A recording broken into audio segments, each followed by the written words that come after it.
প্রকৃতির নরম রোদেলা সকালে যখন বাতাসের হালকা পরশ লাগে, তখন গাঁদা ফুলগুলো যেন নিজেদের গল্প বলতে শুরু করে।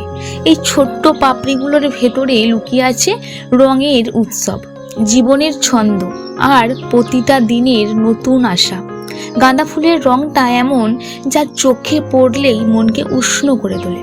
হলুদের উজ্জ্বলতা, কমলার দীপ্তি আর তার সাথে মাটির গন্ধ মেশা সেই সহজ সরল সৌন্দর্য, যেন প্রকৃতি নিজ হাতে এঁকেছে জীবনের সবচেয়ে আনন্দময় চিত্র। এক একটা গাঁদা ফুল দুলতে দুলতে যেন বলে, দেখো, জীবন কখনোই এক রঙের নয়। দুঃখ আছে, ক্লান্তি আছে, তবু ঠিক এমনভাবেই হাসতে শিখতে হয়। রোদে রং ছড়িয়ে দিতে হয়। ফুলের এই ছোট্ট দুলুনি, পাতার ওপর সোনালি রোদ পড়ার মুহূর্ত, আর মৃদু বাতাসের সঙ্গে তাল মিলিয়ে ওঠা নামা, সব মিলিয়ে যেন এক স্বপ্নময় নৃত্য। মন্দির থেকে শুরু করে ঘরের উঠোন, উৎসব থেকে প্রাত্যহিক জীবন, সব জায়গায় গাঁদা ফুল তার উপস্থিতি দিয়ে সাধারণ মুহূর্তকে করে তোলে অসাধারণ।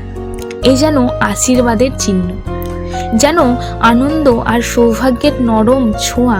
এই ফুলের দিকে তাকালে মনে হয় ছোট কোনো জিনিসেও কতটা সৌন্দর্য বহন করতে পারে। আর বুঝতে পারি প্রকৃতি কখনোই আলাদা করে কাউকে বঞ্চিত করে না।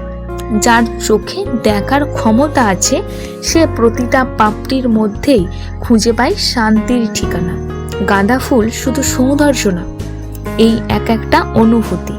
এটা জীবনকে সহজ করে দেখার শিক্ষা, আনন্দকে কাছ থেকে ছুঁয়ে দেখার সুযোগ, আর প্রতিটা নতুন দিনের জন্য এক টুকরো রঙিন প্রেরণা।